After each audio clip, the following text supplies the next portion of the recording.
Olá! Hoje o tema abordado na nossa microaula é sobre fosforilação oxidativa. Nosso sumário é composto pela introdução, desenvolvimento e conclusão. O que é a fosforilação oxidativa? A fosforilação oxidativa é uma via metabólica que utiliza energia libertada pela oxidação de nutrientes, de forma a produzir trifosfato de adenosina, ATP.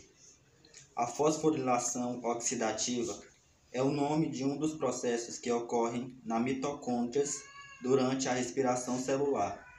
Quando ocorre a fosforilação oxidativa, há a oxidação de alimentos que, como consequência, libera energia química que posteriormente é produzida no transporte de elétrons na cadeia respiratória. Com a fosforilação oxidativa, as células ganham um reservatório de energia para as atividades metabólicas. O oxigênio é um elemento muito importante para o processo de fosforilação oxidativa, pois ele contribui para a oxidação das moléculas, formando novas moléculas de adenosina trifosfato e produzindo energia. O processo refere-se à fosforilação de ADP em ATP, utilizando para isso a energia libertada nas reações de oxidação e redução. Onde ocorre a fosforilação oxidativa? A fosforilação oxidativa ocorre na membrana interna das mitocôndrias de células eucariontes e na membrana plasmática de células procariontes. Como ocorre a fosforilação oxidativa? As mitocôndrias são as principais geradoras de energia nas células e possuem a função de produzir energia a partir de adenosina trifosfato, ATP. Esses geradores de energia possuem uma membrana interna e interna.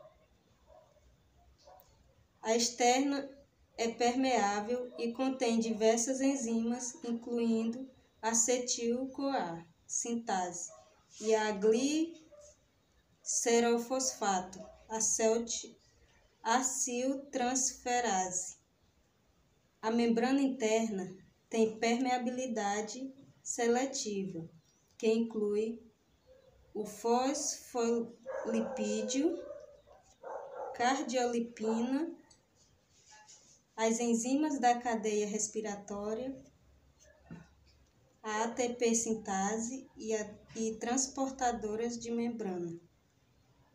No processo da fosforilação oxidativa, ocorre a transferência de elétron, de doadores eletrônicos para aceitadores eletrônicos. Essa transferência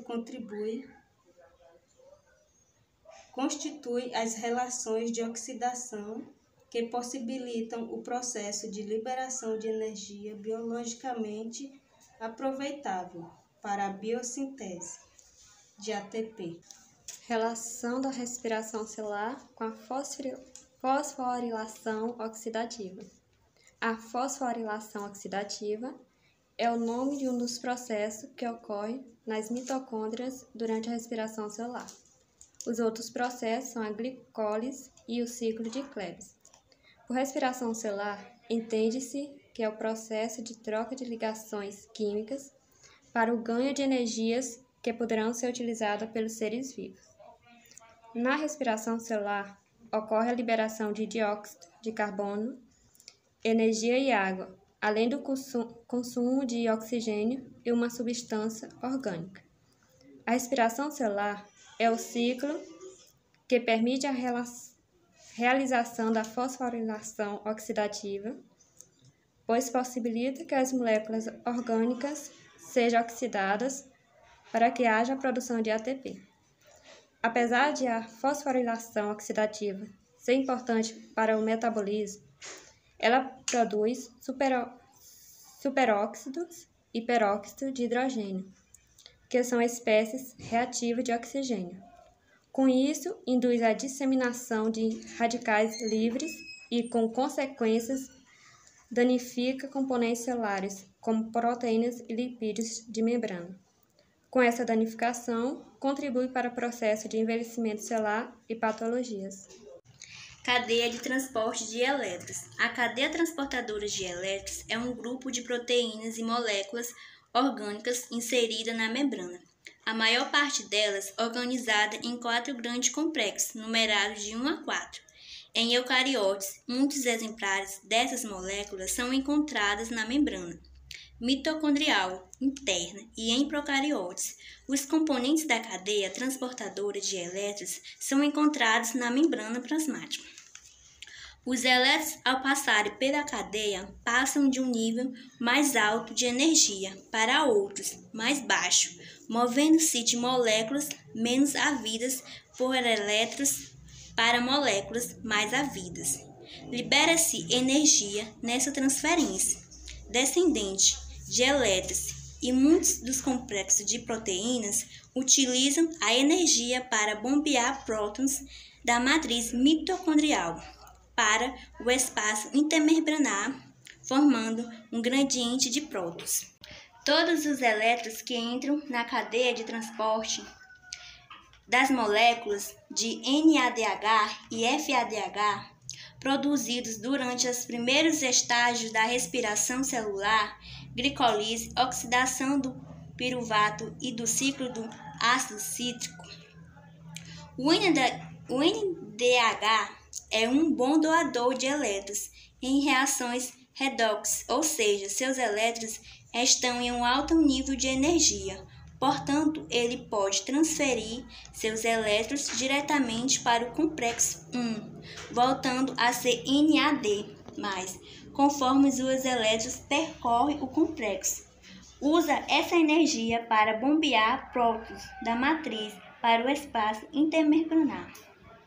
O FADH não é tão bom doador de elétrons quanto o NADH, ou seja, seus elétrons estão para o complexo 1. Em vez disso, eles os levam pela cadeia de transporte até o complexo 2, que não bombeia prótons através da membrana. Por causa desses atalhos, cada molécula de FADH2 faz com que menos prótons sejam bombeados e constitui menos ao gradiente de próton do que cada molécula de NADH. Foram 2 primeiros complexos, os elétrons de NAD+, e FADH2, percorrem exatamente a mesma rota, tanto o complexo 2 passa pelos seus elétrons para um pequeno e ágil correador de elétrons chamado ubiquinona, que é reduzido para formar HH2 e através da membrana integrada. Quimiosmose. Os complexos 3 e 4 da cadeia transportadora de elétrons são bombas de prótons. À medida que os elétrons se movem para níveis de energia mais baixos, os complexos capturam a energia liberada e a utilizam para bombear íons H+ de matriz para o espaço intermembranar. Estes bombeamentos formam um gradiente e algumas vezes chamado de forças próton motiva e pode ser considerado como uma forma de energia armazenada semelhantemente a uma bateria. Assim como muitos outros íons, prótons não são capazes de atravessar diretamente a fosfolipídica da membrana, pois o interior delas é muito hidrofóbico. Ao invés disso, os íons podem se mover a favor de seu gradiente de concentração, somente com o auxílio de proteínas de canal que formam túneis hidrofílicos através da membrana. Na membrana mitocondrial interna, íons H tem apenas um canal disponível. Uma proteína transmembranar, conhecida como ADP síntese, constitucionalmente, a ATP síntese se assemelha a uma turbina de usina hidrólise. O rendimento de ATP. Quantos ATP hipoglicose são produzidos na respiração celular? Se você pesquisar em diferentes livros ou perguntar a diferentes professores, provavelmente vai obter respostas ligeiramente diferentes. No entanto, a maioria das fontes atuais estimam que o rendimento máximo de ATP por molécula de glicose seja cerca de 30-32 ATP. Este número é menor do que estimativas anteriores, porque considera a energia necessária para transportar o ADP para dentro e o ATP para fora da mitocôndria, de onde vem o valor de 30-32 ATPs. 2 ATP produzidos na glicose e mais 2 ATP são produzidos no ciclo de ácido cítrico. Além desses 4, os ATP restantes vêm todos da fosforilação oxidativa, com base em vários trabalhos experimentais, para que 4 íons H+, devem fluir de volta para a matriz através da ATP sintase, para fornecer energia para a síntese de uma molécula de ATP, quando os elétrons do NADH se movem pela cadeia de transporte.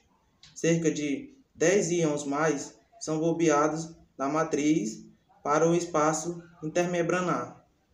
Então, cada NADH rende cerca de 2,5 ATPs.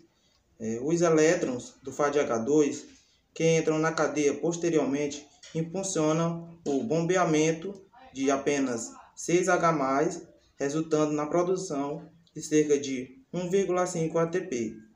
Com essas informações, podemos fazer um pequeno resumo da quebra de uma molécula de glicose, como podemos ver aí na imagem. Algumas células do organismo possuem um sistema de transporte que entrega elétrons para a cadeia transportadora de elétron através do FADH2. Neste caso, apenas 3 ATP são produzidos para os 2 NADH da glicose.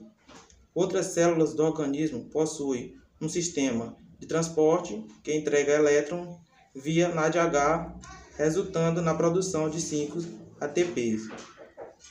Em bactérias, a glicose e o ciclo ácido cítrico ocorrem no citosol, portanto, não é necessário o transporte e 5 ATPs são produzidos. Conclusão: a fosforilação oxidativa se trata de uma sequência de reações bioquímicas que compõem a respiração aeróbica e ocorrem nas mitocôndrias. A fosforilação oxidativa é um processo em que a energia obtida por meio da degradação das moléculas provenientes dos alimentos com a glicose é convertida em ligações nas moléculas de adenosina trifosfato. Trata-se de uma etapa final da respiração celular, um processo de obtenção de energia realizado por alguns organismos na presença de oxigênio, processo aeróbico, e onde ocorre a maior produção de ATP na maioria das células. Essas são as referências do nosso trabalho e obrigado pela atenção de todos.